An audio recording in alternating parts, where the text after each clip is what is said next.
Hey everybody, welcome back to a very special deep dive for Marvel's Midnight Suns. In partnership with Marvel and 2K, we've showcased 7 heroes on the roster so far. And our 8th is arguably, not even arguably, they're the most important of them all. I've seen a lot of great debate as to the order of the superheroes that we'll be covering. And to be honest, I don't think I've seen a correct guess yet, but keep them coming. It's fun for me and hopefully fun for you. Today we discuss the first ever fully customizable superhero in a Marvel game, the Child of Lilith, the Mother of Demons, and the protagonist of the story in Marvel's Midnight Suns. Today's deep dive is all about the Hunter. Mother.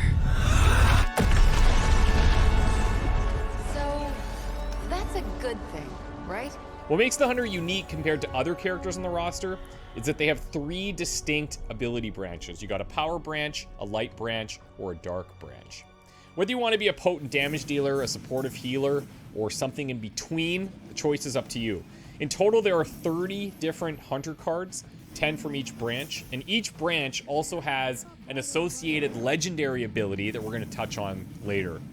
I'll also share a bit about how to unlock these, as I don't think we've talked about that very often in previous videos, and I've had some questions, so hopefully you will have some answers. Just like old times. Now let's start with our Hunter's power branch of abilities. You're going to notice a good mix of buffs, debuffs, and of course some damage. First up, we've got Wrath. Now if you see my video titled Everything You Need to Know About Marvel's Midnight Suns, you may remember that cards have a chance to gain critical damage based on the stats of the individual superhero. Now, Wrath will give all Hunter cards in your hand critical, and guarantees all Hunter cards drawn for the next 2 turns afterwards are also critical. On upgrade, Wrath becomes free but stops generating heroism, and one of the late game mods could even grant a card draw. Now, I want to show you the next card for a couple of reasons. First, its upgrade applies 2 very powerful debuffs and does a lot of damage. And second, it introduces a new mechanic that we haven't talked about yet. When you're casting Fury at base level, you're going to apply 1 vulnerable and do a very nice chunk of damage. That's cool, we've seen this before. But when you play this is very important, since the new mechanic called Final will ensure that the Hunter cannot act afterwards. On upgrade, you'll apply 2 marked in addition to vulnerable, and a late game mod could see you being able to generate heroism on redrawing it. A heroic card, aptly named Patience, is up next, and it's also got a unique approach to it. Its effect is pretty straightforward, lots of damage, but 6 heroism to cast it can be quite a lot. Fret not if you can't afford it, just hold it in your hand for longer, just like investing, but with heroism and time instead of money. For each turn in your hand, the heroism required to play Patience will drop by 1. Then boom, something is getting destroyed for cheap. If you upgrade it, it gets a 25% damage increase, and a late game mod could grant card draw on knockouts. Patience would also make a pretty nice pairing with Wrath that we talked about earlier. Weird. Now, best used on a busy battlefield, the Hunter's power legendary card is called Blade Storm. Little XCOM throwback, perhaps. It's also their Midnight Suns ability card, and is unlocked the same as other heroes.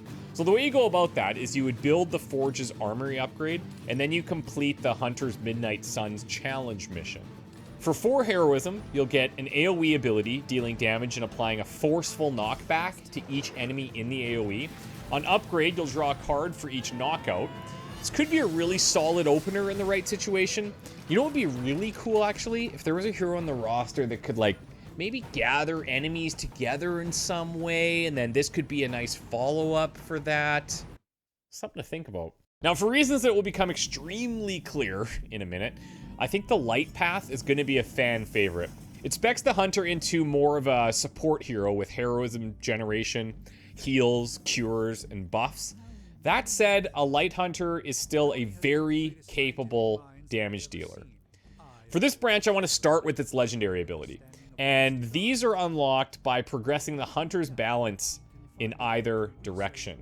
The way that you do that is through story decisions and mainly dialogue, but also by playing more cards of the light and dark branches. The light legendary ability is called Summon Charlie. And I bet you can guess what that does, sort of. Upon casting it, you're going to summon Charlie, our beloved pet dog, for 2 turns and immediately draw 2 Charlie cards. Upgrading will bring Charlie around for an additional turn, but keep in mind this card does have exhaust. Now, as just a little tease here, one of Charlie's cards is called Howl. Charlie's going to target a large AoE and apply marked on all enemies in the circle. We'll show another one too. It's called Bite, that damages and causes knockback.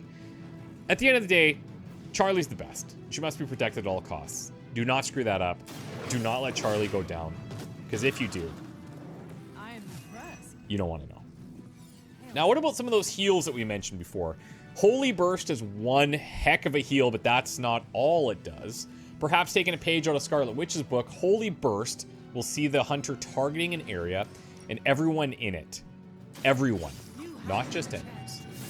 And everyone's going to be affected in some way. If they are an enemy, they're going to take a solid chunk of damage. Are they an ally, though? We're going to heal them up. The upgrade is fantastic, too. It increases the healing by 50% and increases the area of effect to make targeting a little bit easier. Lastly, a card that could probably use its own video for the combo potential it unlocks. Arguably one of the strongest cards in the entire game if set up correctly. May I present to you Holy Gift. And what a gift it is. At base level, Holy Gift ensures the next hunter card played is not discarded. That includes cards with exhaust. So for example, if you played Summon Charlie after Holy Gift, you'd retain the Summon Charlie card to play it again after Charlie expires. On upgrade, this is where it gets insane. After upgrading Holy Gift, the next hero card played is not discarded. That's right, hero card, not hunter card. So think about all the cards that we've talked about in these showcases so far. I could throw a bunch of examples at you, but I would be very curious to hear some theory crafting from you guys in the comments about which cards would combo with this one so far that we've covered. Regardless, in my opinion, this is a must-have card in any hunter deck. Light, dark, or somewhere in between. Now, we're going to move over to my personal favorite hunter branch. Welcome to the dark side of the hunter. The dark branch makes the hunter a powerful damage dealer, but at the cost of some negative effects. It can also allow for enemy control and manipulation. The first 2 cards that we're going to showcase are called Mindbender and Mindbreaker. Both cards turn enemies on each other, but how they go about it is quite a bit different. Mindbender is a skill card and is the more predictable of the 2. Upon being targeted, the enemy will attack their nearest ally and the card will be exhausted. If you upgrade it, they'll attack their nearest ally twice. Great stuff, easy to understand. Mindbreaker, on the other hand, is a heroic card that applies Berserk. This is also a new mechanic. Berserk makes the target attack nearby units as their next action. At base level, Mindbreaker applies 2 instances of Berserk, and the upgraded version would apply 3, but the heroism cost will go up slightly. So, you can use this to have the enemy attack other Hydra units, or it can act as a pseudo taunt, depending on the positioning on the battlefield, because they're attacking nearby units. Anything, not just allies. Regardless, the card is crazy powerful, and it doesn't have exhaust.